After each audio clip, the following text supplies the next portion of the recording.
Democratic Party wants to create educated voters. Yes. We want to know who we're voting for. We want to get to meet them. We want to touch them. We want to talk to them. And we want to educate ourselves and make the right decisions in May and most importantly in November. So I hope everyone has signed in. If you haven't signed in, please do so. There's candidate information up here. We hope that you take a copy of whatever candidate information that you want. And so here's basically what we're going to do right now, because everyone's on their way to somewhere. The first thing we're going to do is we're going to have each candidate speak. You're going to get about 5 minutes because we're so fortunate to have so many nice candidates here. Jeff asked me first, so he's going to get to go first. But we're going to let each candidate speak, tell us your name, the office you're running for, and how you're going to make a difference. Everyone, all the attendees here should have received one of these. This has a copy of the official ballot with one exception, and that is for auditor, strike Drew Curtis. He is withdrawn. So take Drew Curtis off, but otherwise this is your official ballot. If you need a pen, there's pens up here. But feel free to take notes because we want you to start processing your decisions. I also went on to the Kentuckians for the Commonwealth website, and every candidate running has filled out a survey with just a basic question of how are you going to change Kentucky, and how's it going to be different as a result of your office. And I printed those answers here, so you have at least one little blurb from each candidate to take home with you and start thinking about your decision. Does anyone need any of these or a pen? Everybody good? Okay. So we realize this is a real busy day. We're going to have candidates coming and going. We're going to have attendees coming and going. Feel free. Order your food and eat. Go to the restroom, whatever you need to do. And we're going to move it right along. So let's have our first candidate introduce themselves. I'll take a stab, but I'll call you all confused. Tell us your name, your office, and why we should vote for you. And I'm sorry. Okay. Hey everybody. I'm still not used to people clapping when I say the word. I'm Jeff Sebesta. I'm your next Secretary of State. I'm running for a bunch of reasons, but the main one is to bring attention to the need to allow felons to vote. It's made it into the national conversation. Everybody's talking about it now. I don't know why, but the tide is with us. We have to give these people their right to vote back. This is a legislative decision. I'm advocating for it. That's what I'm doing right now. I hope you all get out there and advocate for it too. It's the most important thing facing us on the voting rights front. Now what I'm going to do for you specifically as your candidate is I'm going to run a perfectly transparent office. I'm going to publish everything. Everything that comes through my office you will get to read. All emails, you'll get to read them. All mail, you'll get to read them. I think all candidates should do this. I think everybody in every public office should do this from now on. I will do this in any office I ever hold. I'd like the other candidates to do it too. I know it's a little bit pressure, but I'm hoping that after the primary, everybody decides that this is the way it needs to be. I'm also going to be able to do this because I will be the Secretary of State. Under the Kentucky Constitution, Section 91, my favorite section, it says that the Secretary of State will keep a fair register and attest all official acts of the governor. This means that I get to publish everything the governor does too, y'all. You get it. It's going to be fun. So that really covers the major points about my thing. I'd just like to say, I always want to talk about the other candidates, and I'm going to indulge myself. The other candidates are wonderful. This is fantastic. The Democratic Party is coming back in a strong way. We just came from Estill County last night, which is actually one of the strongest Democratic parties in the state. This area is having a serious resurgence. Eastern Kentucky, Northern Kentucky, our time is now. People are paying attention to us again. People understand that the way we are treating problems, the way we're approaching things is working. The other candidates, the other field is marvelous. I'm just going to talk them up. Like Chris Toby knows exactly what he's doing. She's fantastic. Sherry's fantastic. I decided that whoever the voters don't pick, I'm going to hire them. I find Jason's answers on security and IT far more convincing than my own. Like, he clearly knows exactly what he's talking about. He's done it. He's an inventor. He knows exactly what he's doing. Robert has been crisscrossing the state. Okay, actually, I'll cut it short. Well, Josh is going to win, and it's good, so we'll cut it short there. Robert is running in the most important race. The agricultural commissioner race is the most important race. I honestly think it's more important than the governor. You all are welcome to disagree with me there, but the agricultural commissioner is, what, the head of the second biggest corporation in Kentucky? Within state government. Yeah, it's the engine of our economy. There's so much that can be accomplished with somebody good in the role, and whoever the voters pick there, I do not have a favorite. I really love them both. Whoever the voters pick, I think we're going to go ahead, because if we lose this one to the Republicans, there is actually terrible consequences. There's a lot that can be accomplished, but if you let the Republicans take it, it's actually going to go very badly. Look at what happened with the tobacco program in 2004. More importantly, medical marijuana is here. It will be here next year. The only reason that we do not have medical marijuana right now is because Mitch McConnell wants the money from it. And Ryan Quarles has $500,000 from Mitch McConnell. I'm giving your speech here, I'm sorry. Ryan Quarles has $500,000 from Mitch McConnell. And they are doing that so that Philip Morris can come in here and do for marijuana what they did for tobacco. And this will end with the arrest of lots of low-level drug dealers and the loss of their right to vote. This is not theoretical. This is what's going to happen if we let this slide. So we got to get out there. Thank you very much for listening. This young man starts out in Letcher County every day. and that is way over there. So for him to come here, he's already been on the road. He's being very complimentary. I feel like those of you old enough to know what Mr. Microphone is, I guess I feel like a cross between that and Studio 56. All right. Can I speak like this, or do you prefer the microphone? Microphone. You like the mic. All right. You like the tech. My name is Jason Griffith. I have to say that 6 times more, so you're going to hear me say it 6 times more before I'm done here. For those of you that need a mnemonic device or a musical device. All right. I was told I didn't use that last night. There are 2 Jasons on the ballot in the district here. You'll notice, fortunately, what is it I'm saying? Number 1 on the ballot, number 1 in your heart, right? But I'm running for Secretary of State, a 25-year teacher, KEA member.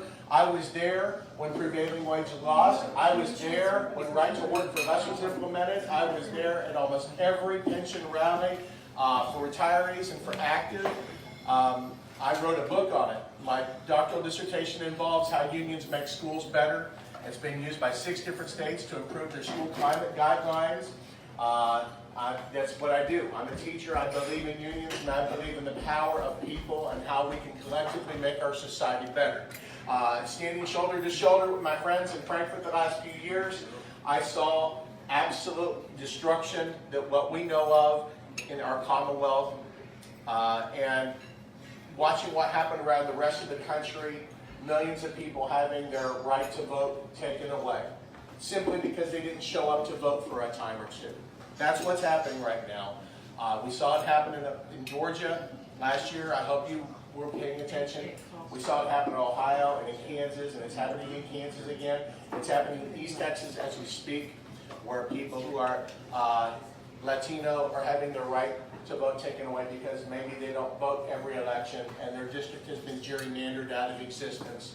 All right, those sort of things are coming to Kentucky if we do not stop them right now. I'm the candidate that's been speaking about this since November 6th of last year when I filed to vote at 8:03 in the morning. All right, and we know that because the 4 Republicans that are running for Secretary of State, every single one of them, either on the website or the KET forum, are saying all of these dirty voter rolls, we got to clean them up. You know, and that's just code word for voter suppression. That's what they're good at.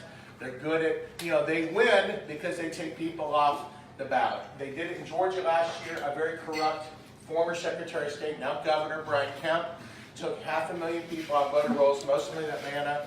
Oh, they also happen to be mostly African American and mostly Democrat as well, too. And they're justifying this by saying things like, you know, they're illegals or they don't vote regularly, but make no doubt about it, the main Republican that's running this wagon right now, his name is Michael Adams. Mike Adams, if you see this video, I've challenged you to debate on this multiple times and you won't take it up. And you can bring your 3 buddies that are running for Republican nomination too. We can go. I'm advocating for automatic voter registration. That's going to cut back at some of this, but it's also good because it allows more people to vote. It also makes the county clerk's job easier in cleaning up voter rolls. And also, does the wonderful thing of pushing back at voter suppression.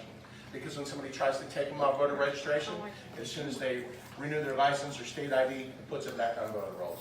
I'm also advocating for the automatic and full restoration of voting rights for felons who have served their time, former felons. I also believe that we need to get our younger students and our younger people, 18 to 25 voting. We can do a civics Commonwealth citation through the Secretary of State's office. I know that's not exciting to some people, it's exciting to me.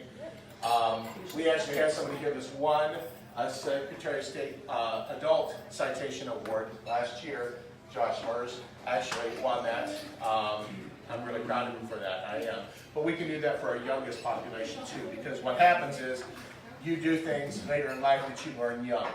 And so if those young adults, in their junior and senior year, give 4 hours to the county clerk in either registering people to vote or helping on election day with polls, that makes a big difference. Does anybody ever work polls? I got 2 minutes. I'll make it quick. All right, so those are the things we're looking at. What I did not tell you, and this is my linchpin, I started a company 5 years ago called Plate Pick. It's the world's first license plate reading mobile application.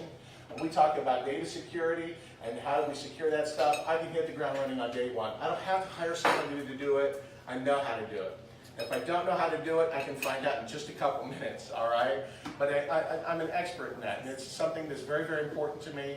We have information right now that has been sold on the black market. It has.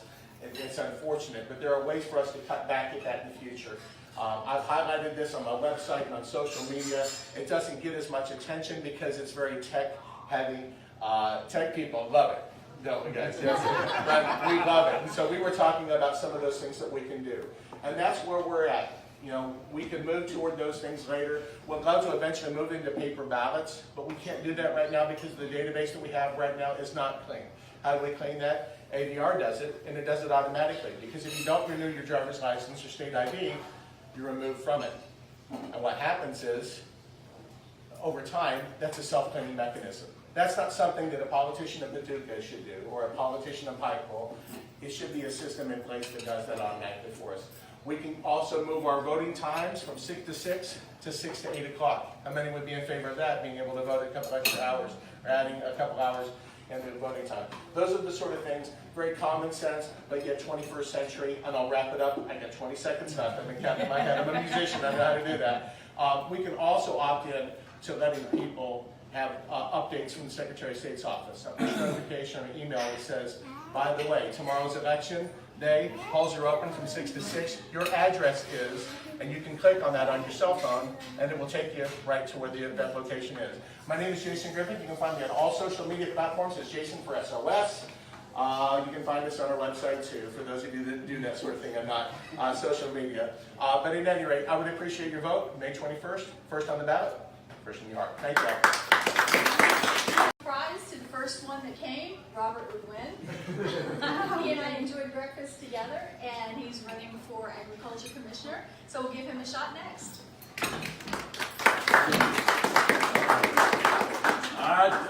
They can hear me, I promise you. My name is Robert Haley Conway. I'm running for Commissioner of Agriculture, and I appreciate your vote. And I got to throw that out there because last week I visited 6 places and I forgot to ask for 3 of them. So I have to ask for your vote. You know, no offense, it frustrates me. No offense to you. But when you go out and you see somebody, the amount of time she's given us is very liberal compared to most places. We have 2 minutes or 3 minutes to say what it is, what you're about, who you are. It's impossible. So I'm just going to hit a few of the bullet points. First of all, like Jeff said, agriculture is very, very important to us, and we are at a crossroads in the state of Kentucky. I'm running for this office, and I truly think out of the 4 candidates, there's 2 on the Republican ticket, 2 on the Democrat. One of the Republicans is the current Commissioner of Agriculture, Ryan Quarles. I know Ryan very well. Ryan is the heir apparent. He is the golden boy of the Republican Party. He is the handpicked successor to Mitch McConnell. If you've paid any attention the last couple of weeks, you've noticed that he and Mitch have been around the state of Kentucky looking at hemp processing facilities, farms. You know, people have a tendency to forget. Mitch McConnell actually cost the farmers the tobacco program. Big Tobacco came to him and said, we're in trouble. There were hundreds of millions, if not billions of dollars in lawsuits because of cancer, states, you name it. Big Tobacco went to Congress and said, bail us out, and they did. They gave them the money. We came up with the tobacco settlement program. In 2004, our tobacco program disappeared. They gave us pennies on the dollar for our base. The gentleman that's running against me, I appreciate and understand what he's saying, but he thinks that if we go to the old-fashioned tobacco-based program with him, it's going to help us. It will, but it won't happen with the Republican Congress. It will not happen, folks. You got to have somebody in this office in Frankfurt who's going to stand up there and says, enough is enough. You got to go fight the fight. And I'm going to tell you right now, I've been farming my whole life. I'm an 8th generation, and I keep telling that, and I'm sure the people that are running for are tired of hearing it, but it matters to me. My family's been farming the state of Kentucky since before it was a state. That matters, folks. But it's getting hard. I'm an 8th generation farmer.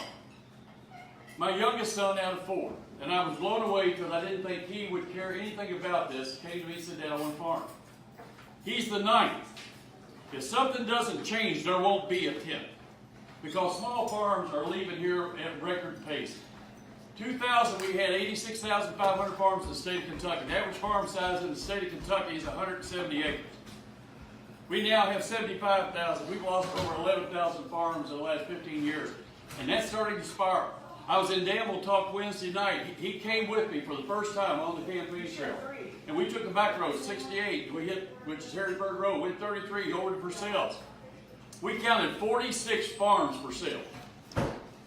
46 farms. There's no way they can make a living off of. Even when the land is free and they inherit it, they can't make a living. Now, people that know me will tell you that I have a great heart. They may not like me. They may not like what I look like, what I sound like, who I am, but they will tell you I have a good heart. And I'm going to tell you right now, agriculture needs a paradigm shift. What has been working is no longer working. The Democratic Party, what was working is no longer working. Yet I heard you say that Democrats are dead in the water. I promise you, no, in Grant County. Up to this point, what, you want it? Okay, well, let me finish. Because what has happened is a lot of people have moved to Grant County. I know because I live in Scott County. A lot of people worked at Toyota, moved to Grant County. A lot of people worked at Toyota, moved to Harrison County. Most of them came to work at that factory, didn't have a whole lot when they got there. Now they've got quite a bit. Once they get theirs, all of a sudden it's about no more paying taxes and smaller government because they got theirs, but you're not entitled to yours. And they're selfish. Republicans by nature are selfish. Period. That's why I'm not a Republican. They are selfish. And I'm telling you right now, we are going to come back as a party. We are definitely going to come back as a party. Farming needs a paradigm shift, and what I'm saying with that is we literally have to redefine the wheel. We all benefit by going to Kroger's and buying milk for a gallon for $1.99. I was in Shelby County last night when I was a kid. My aunt was from Shelby County. Her best friend was Martha Lane Collins, former governor. I used to go with my aunt and uncle, and I'd go pick strawberries this time of the year, pick cherries. And literally, there was nothing but dairy farms and tobacco farms. There's nothing in Shelby County anymore except corn. And that's not good for any of us. So I'm telling you that we have to change, but we have to have the conversations in place. I'm a former executive of General Electric. I ran over 2,000 employees at a $65 million budget. I'm the former chairman of the Scott County Board of Education. That alone had 2,000 employees and a $63 million budget. I have the business capacity to do this job. I have the farm experience to do this job. I also have the heart to do this job. Thank you all very much for having me. If you're interested in anything I got to say, I have a Facebook page, Robert Haley Conway, and now that's full. So the kids have added on Robert Haley Conway 2019. Please go on and give me a thumbs up. That's better than some of the fingers I've been given. So thank you all very much.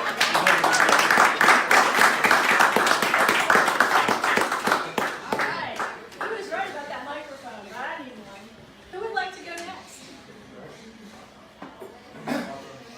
Chris Dobie running for state auditor. It's always hard to follow Robert. Especially when you're an auditor, and the auditor is always the bearer of bad news. People were telling me to smile last night. Yeah, but you know, I'm in my 22nd consecutive year of being told I'm exaggerating the pension crisis, and so I've always been the bearer of bad news in a lot of ways. But again, the auditor is a serious job, and you know, and I'm using my experience and qualifications for it.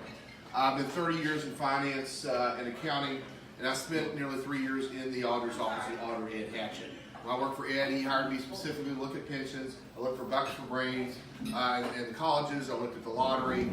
I looked at a lot of individual school districts. So I had the experience in that office to hit the ground running. So, but one of the things I did after leaving that office is I've worked in consulting all around the country. Auditors for Utah, Maryland have all hired me on pensions. And I worked third on the pension board. Of course, the one thing I always had to show is that I've written a book called Kentucky Fried Pensions. Now, you know, I'm a known expert in pensions, and that's really going to be the emphasis coming in. And everywhere I go to county judges. I was talking to John. We're talking that they're devastated because Matt Bevin has used these pensions as a weapon. He has not fixed anything. He has just pushed costs off the state onto our cities, counties, and school districts in an attempt to destroy them and cut jobs and kill jobs. Matt Bevin has destroyed far more public jobs than he's created private jobs. He's using the pension as a weapon to do it. And as auditor, you know, I'm going to try to stop some of these dirty games that Matt Bevin is trying to do from his financial days underneath. And that's really what my financial expertise can contribute, is that if by chance Bevin is reelected, we're going to have some defense, and even if hopefully we get rid of him, there's still so much damage to undo that he has done all through this state. So again, my name is Chris Kobe. I'm running on my qualifications and experience. I have a master's degree in finance and accounting. I've taught accounting at the college level, and I'm ready to hit the job running as your state auditor. And I appreciate your vote. Thank you.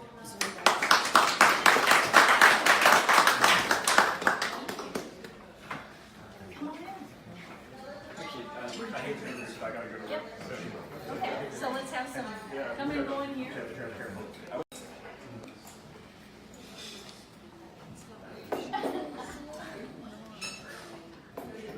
All right, Sherry, introduce yourself. Tell us what you're running for. First of all, to get anybody's age here, who remembers, hey, good looking, I'll be back to pick you up later. Okay, thank you. The young people don't. Okay. So I'm Sherry Donahue. I'm running for auditor. I grew up in Pleasant Ridge Park, a small working class area just outside of Louisville. My parents still live in the same house where I grew up. My dad worked in construction and was a volunteer firefighter. My mom worked at the Navy Weapons Station. And I was inspired by her and by the people she worked with. So I went to Purdue and earned my degree in engineering. I came back home and then I worked for the Navy myself for 20 years, auditing multi-million-dollar weapon systems and managing classified intelligence contracts.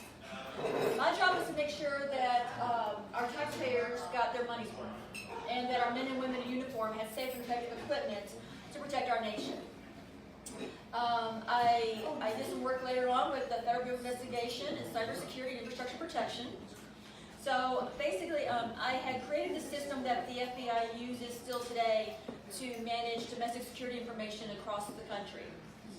I've been a single mom since my son Ryan was 5 years old, and when he was old enough to go into high school, in order to spend more time with him, I took a job at Humana headquarters in Louisville, also working in cybersecurity, protecting our customers' information.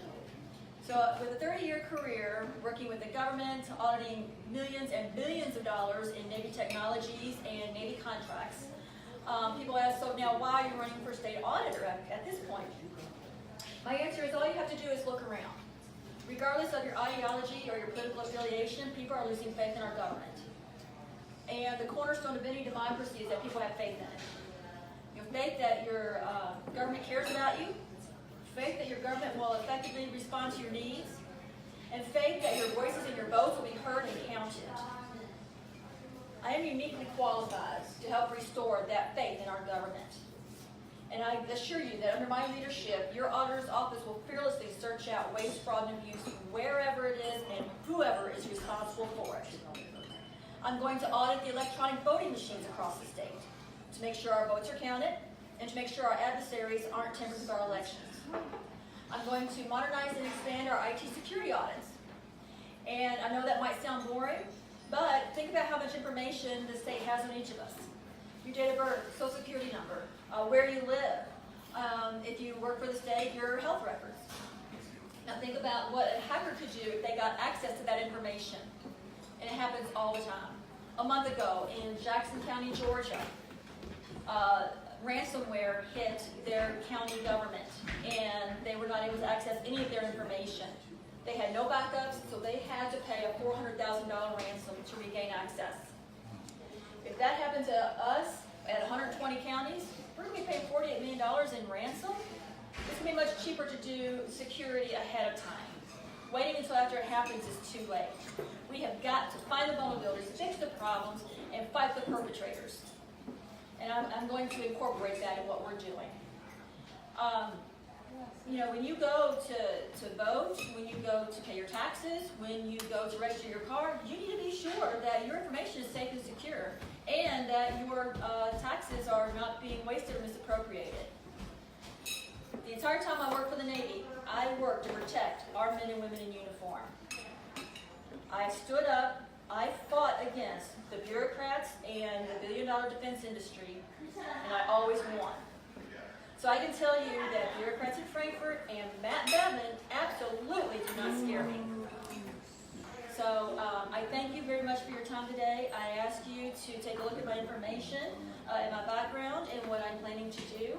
And I ask for your vote on May 21st. I know together we can restore that faith. Thank you.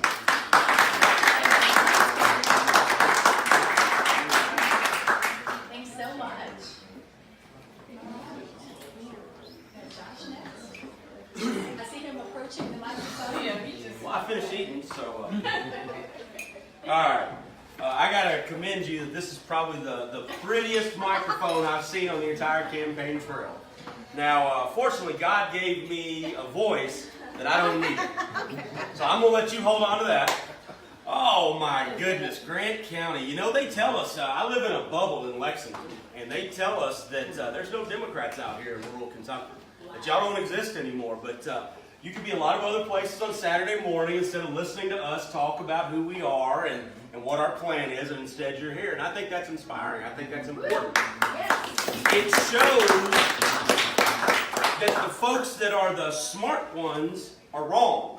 It shows that if we can motivate, and we're not saying that you got to come out and win Grant County, Jen. We're not saying you got to deliver Grant County as a whole. We're saying bump it by a percentage point. You know, normally, you know, in past it might have just been this booth and this table. Well, now we're going to make sure this booth comes along with us. And that's going to be enough to give us a victory in 2019. That's what we need this year. So listen, my name is Josh Murs.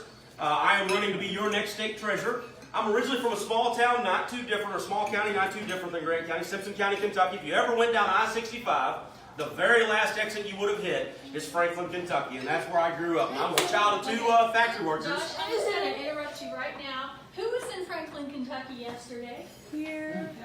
So we went down to the Gold City Peony Farm. Okay. And it at Tumblewood. At Tumblewood. Tanglewood, yeah. Gold City Flower Farm. You know, I'll tell you the funniest part. That we've been doing this since January the 22nd was when I filed, I think. And so we've been at about 150, I don't know, Jason, how many events have you been at now? This is 150. 150. So I've probably been at about 130 then, because he's been outworking everybody, and I think I'm probably second. Everywhere I go, somebody has a story about Franklin, Kentucky. And growing up, I swore it was the smallest town in the world, and I had to get out of there as quick as I could. But everywhere I go, somebody's got a story about it, and it's amazing. But it was a small town, and so you had those kind of normal values of trying to do right by your family, trying to do right by your neighbors, your community, just do a little bit more for the people around you. And that was important. I was the child of two factory workers there. And that was, you know, they, like all of us, hope that we have just a little bit of better opportunity for our parent, or for our kids. I hope my parents have a little bit of a better opportunity, but you hope that you have a little bit more opportunity for your kids. So I got to go to the University of Kentucky, and that's what introduced me to Central Kentucky, and we talked about it. In my head, I have always thought Grant County is part of Central Kentucky. So I'm going to claim you all as part of our region, even though I'm told you're Northern Kentucky. But I got to go to UK for two primary reasons. I borrowed a lot of money, and at 37 years old, I'm still paying student loans. And secondly, I went to work for UPS, and if you know anything about UPS in Lexington or UPS anywhere, day one, the very first meeting you have is with the Teamsters business agent, because you become a member of the Teamsters Brotherhood. And I point that out because of the work of organized labor back 20 years ago, and the work that they did the decades before I ever got there. I was able to go to college. I had a fair wage. I had tuition programs. I had a schedule that allowed me to be a student in college and work. So then I went on, and after college, I opened an insurance and financial services agency, where my experience doesn't come from some corporate handbook that somebody laid in front of me and said, this is how you do it. It came from learning every day. It came from being, one-on-one with people. It came from trying to make sure that the agency was successful. And then I've spent the bulk of my adult life advocating for Central Kentucky, advocating for Lexington. And that's included leading one of the largest social justice organizations in the city. And what do I mean by social justice? I mean about not leaving folks behind, making sure that folks have a seat at the table, making sure that folks have a voice in the conversation that are often forgotten. And then I've served as the treasurer of a quasi-governmental agency, and quasi-governmental just means that we get tax dollars. So the treasurer of that agency has to be responsible for managing those tax dollars, but we don't fall under the actual control of the municipal government. That's the background. How many of you know what the treasurer does? Anybody? Okay, so the campaign staff knows. You got it. You kind of put that hand up there. Everybody thinks that the treasurer is all about balancing the checkbook, and that's important. It's part of the statutorily mandated job duties. But that's not it. You got minimum job duties. You got to manage the checkbook. You got to represent the Commonwealth as the chief financial officer. You got to do unclaimed property, and unclaimed property is important because it's your property. We got $580 million that the treasurer is responsible for getting back to the people of Kentucky. We can do better than the way we do it now. You've got the boards and commissions, and you've got financial literacy. 2 minutes? Oh, I love it. 2 minutes. I can do a lot in 2 minutes. Let's go. That's the minimum job duties. There's so much more. Jen, you're elected by all 120 counties. As a statewide officer, you're one of only 7 statewide officers. You're one of only 9 people who can count for U.S. senators, but we don't care about those guys right now. That is elected by all 120 counties. Your constituency is the entire state. You have a pulpit. You have a moral obligation to go beyond just the minimum job duties, to do something greater for the people of Kentucky. And that means, as the chief financial officer, talking about new sources of revenue. That means talking about fair and equitable tax reform that doesn't balance the budget on the backs of the Commonwealth. Well, that means being a partner to the new governor to build an economy that will move Kentucky forward and will leave, your son just left. We have got to do a better job of leaving an economy for those kids, for that next generation, that they don't hate us over. And right now, we're doing no service to them. But let me tell you something. We have got to be more than just Matt Bevin is bad. We have got to be more than just we're not those guys. Because we've recycled those messages over and over and over again, and they don't work. Give folks a reason to believe in us. So I'm going to tell you this right now, that if you want a treasurer that's going to sit in Frankfurt, that's going to balance the checkbook and just talk about serving on boards and commissions, I'm not your guy. I'm not it. You don't want to vote for me. If you want a treasurer that's going to take that salary that you pay that person and give you your money's worth, and go out and advocate every day for the people of Kentucky, the people like you and me that grow up just trying to see a little bit better opportunity for our kids. If that's what you want, then I encourage you to check me out. JoshMers.com is my website. On social media. These are my Facebook likes for your car. Feel free to grab one. And if you like what you see and you like what you hear, then on May the 21st in 10 days, I ask you for your vote and your support. Thank you all for having us, and thank you for doing this. Thank you all.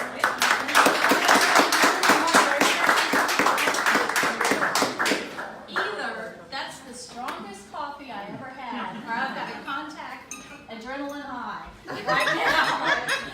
Right here. All right, do we have another candidate? We do. Come forward. We're having everybody just introduce yourself. Tell us what role you're coming in. We're glad you're here. Thank you. And we got 5 minutes.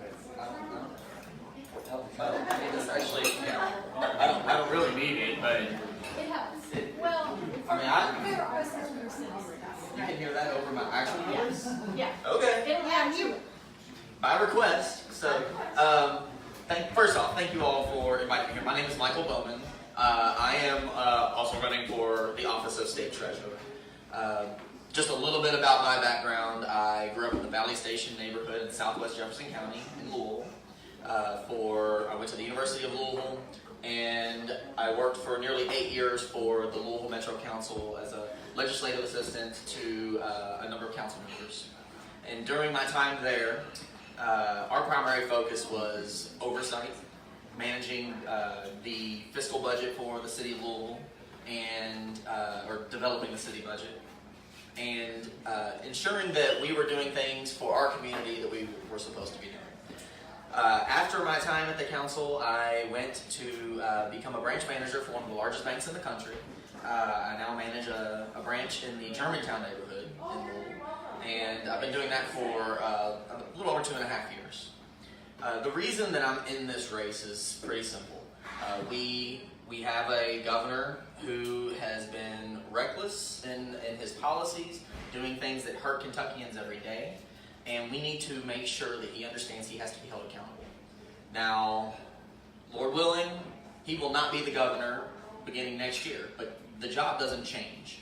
Whoever is governor, regardless of whether it's a Democrat or a Republican that sits in that mansion and works with the legislature to do things for Kentucky, they have to be held accountable every day. And the purpose of the treasurer, and the other down ballot constitutional offices is very simple: to keep all of that power separate. We don't want one individual in Frankfort having that, and that's why we did that. That's why the Constitution mandates that we have a Secretary of State and an Attorney General and a Treasurer and an Auditor, so that some of those functions aren't kept in one person's hands. And we see what happens when we have a governor who thinks he can do whatever he wants. And we need to have qualified people who can work with whomever is the next governor, because we are fairly certain that it will be a new governor, to ensure that we're doing the right things for Kentucky. My focus within this campaign is to ensure that we are getting out into the communities across the Commonwealth, from Pikeville to Paducah, from the Tennessee line to the northern border of the Ohio River, and ensuring that we are getting out and doing the right things for people, ensuring that we are championing policies that don't hurt Kentuckians. And that means advocating for a budget that doesn't cut education and that doesn't give your tax dollars to charter schools, which is what our current treasurer wants to do. She espouses that we give your tax dollars to for-profit corporations so that they can pick and choose which of your kids they want to teach. Now, that's not right for Kentucky. It's not right for our children, and it certainly doesn't set Kentucky up for success going forward. So I'm going to make this short and sweet, and I do apologize for being a little bit late. I had a breakfast date with my grandmother, unfortunately. We can't do the Mother's Day thing tomorrow with her, so I was a little late coming from that. Again, I would appreciate your all support come 10 days from now. Good Lord. That's a number that's kind of stark. And appreciate your support and your vote, and ensuring that we can move Kentucky forward and do the right things for not only ourselves but our children, because we're not, as we stand, setting ourselves up for success. And we need to have qualified people. And I tell you, the Democrats all across the ticket this is probably the best choice of Democrats that I think I have ever seen in my entire life. So they're tough choices, and everyone has qualifications on their merit and based on their own merits. And I think we'll be well served regardless of who we put forward. But we do have to get out and support them. That means after this primary, starting May 22nd, we have to be all hands on deck to ensure that we are pushing our slate into November and into the governor's mansion and those other offices. I have a website. It's bowmanforkentucky.com. I have bumper stickers as well. So I would appreciate you all to just look me up, and if y'all have any questions, feel free to reach out. I'm more than happy to answer anything, and again, I really appreciate your all support in 10 days. Thank you.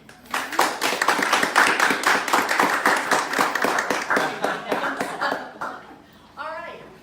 Has every candidate spoken at this point? Well, I just want to say, I have hope for Kentucky.